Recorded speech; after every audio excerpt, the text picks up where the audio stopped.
কি হলো? আপনি আপনার মেয়েকে কোলে নেবেন না?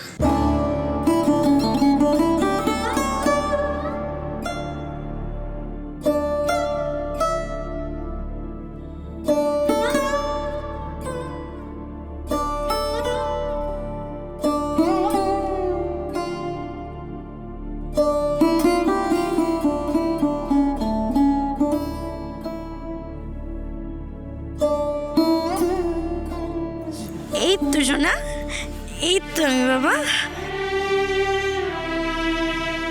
জিজু, ও যে তোমার আর দির মেয়ে, তুমি তো ওকে একবারও ভালো করে দেখলে না। তুমি ওকে কোলে নেবে না, আদর করবে না জিজু? তুমি তোর বাবা। ব্রো, তুমি অ্যাটলিস্ট তোমার বেবিটাকে নাও।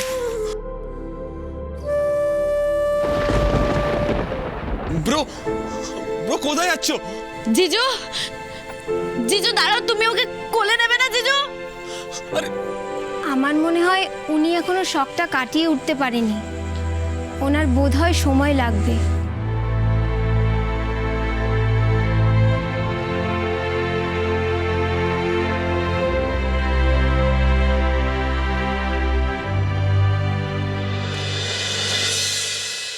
রাধা মাধব, ঠাকুর তুমি সব ঠিক করে দাও।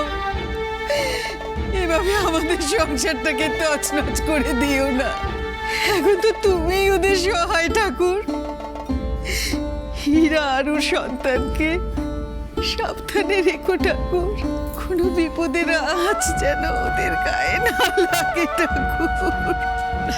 ও পিয়ালি, ওদের একটা ফোন করে দেখো না গো, হসপিটালের কি খবর? এখনো তো কেউ কিছু জানালোই না। ভালো মা, ভালো মা, আমি তো সেই তখন থেকে চেষ্টা করেই যাচ্ছি।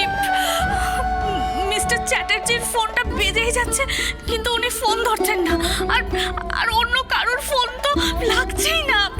কি যে করি! ঠাকুর, এ তুমি কি শুরু করলে বলো তো?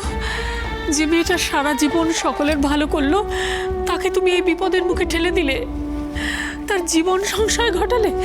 এমন করো না ঠাকুর, এমন করো না। এই তো মেঘনারাও এসে গেছে।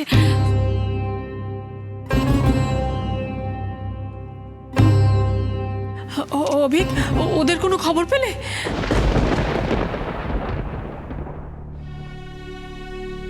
মণিমা, মামু কোথায়? আগুনের কথা শোনার পর থেকে উনি সেই যে বিছানা নিয়েছেন, কারোর সঙ্গে কথা বলছেন না। ডাক্তার এসেছে, ওনার শরীর খুব খারাপ। অভিক, তুমি বলো, ওদের কোনো খবর পেলে? ওরা কিছু জানালো? অভিক, অভিক, বাবা কিছু বলছো না কেন? কিছু বলো অভিক, কিছু বলো। অভিক, অভিক প্লিজ, আমরা সবাই কিন্তু খুব টেনশনে আছি। তোমরা তোমরা কি কিছু জানো? সব ঠিক আছে তো? আসলে আমি না ঠিক করে সবটা জানি না, তাই তোমাদের পরিষ্কার করে কিছু বলতে পারছি না। আমি আমি হসপিটালে যাচ্ছি ঠাম্মু, আমি গিয়ে সবটা জানাচ্ছি।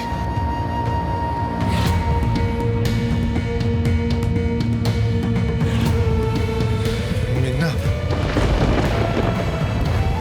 তুমি মণিমাদের সাথে থাকো, আমি হসপিটাল থেকে আসছি। অভিক, অভিক,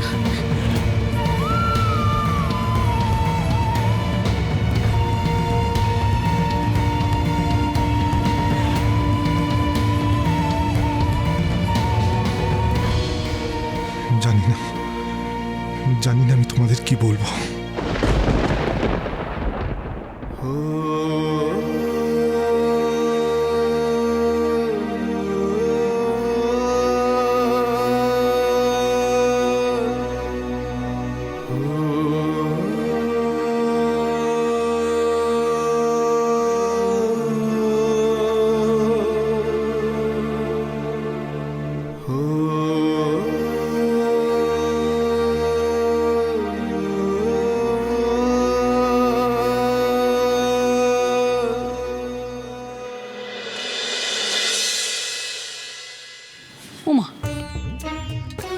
তুমি এখানে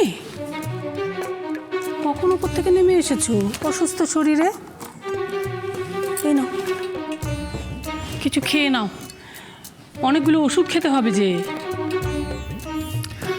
আমার এখন খেতে ইচ্ছে করছে না দেবী। এই দেখো, আচ্ছা বাড়ির মানুষগুলো অসুস্থ হয়ে পড়লে চলে বলো তো? ওরা ঠিক ফিরে আসবে, আমি বলছি তোমায়। আচ্ছা আচ্ছা, তোমার নাতনি এসে কি দেখবে? দাদু অসুস্থ, কোলে নিতে পারছে না? আমার আমার কিরম যেন অস্থির অস্থির লাগছে যেন। আমার আমার ভীষণ ভয় করছে দেবী। আমার মনটা সারাক্ষণ কু ডাকছে। আমি আমি চেষ্টা করছি যে ভাবতে যে না আমি সব ভালো আছে, সব ঠিক আছে, কিন্তু পারছি না তো। বিপদের সময় এমনটাই হয়। আচ্ছা দেবী, ইরাবতী ভালো আছে তো? ঠিক আছে তো? তুমি এরকম ভেঙে পড়লে আমি কোথায় যাই বলো তো? ইরার কিচ্ছু হবে না, ও ঠিক থাকবে। ও আর ওর সন্তান একেবারে সুস্থ থাকবে, সুস্থ সুন্দরভাবে বাড়িতে ফিরবে দেখো।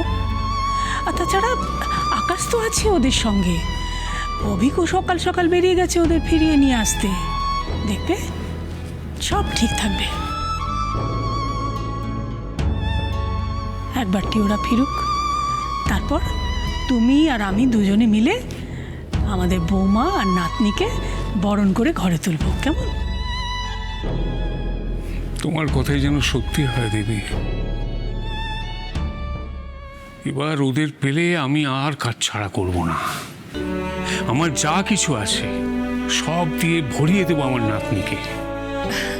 বেশ, তাই দিও। তোমার যা মন চায় তুমি তাই দিও। আর আমি ঠিক করেছি এই হারটা আমার মেয়েটাকে দেব। জানো, ইরা আর ওর সন্তানের মাথায় আমাদের আশীর্বাদ আছে গো। ওদের কিচ্ছু হবে না, দেখো ওরা খুব ভালো থাকবে। মামু, মণিমা, কি হয়েছে মেঘনা? ইরা ইরা ইরা ইরা ফিরেছে? কই, কোথায় ইরা? দেখেছো দেখেছো, আমি বলেছিলাম না ওরা ঠিক ফিরে আসবে। কোথায় কোথায় ইরা? আজকে আমি সবার আগে ইরাকে বরণ করব। হ্যাঁ, তাই করো। বাবু। মেঘনা, মেঘনা, মেঘনা কি হয়েছে?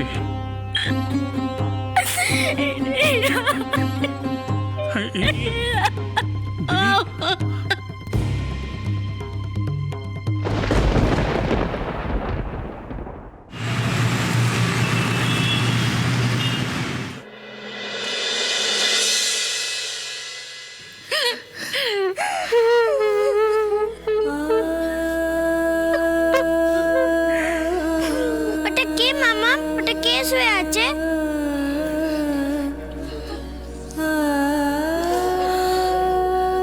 তোমরা সবাই কাঁদছো কেন?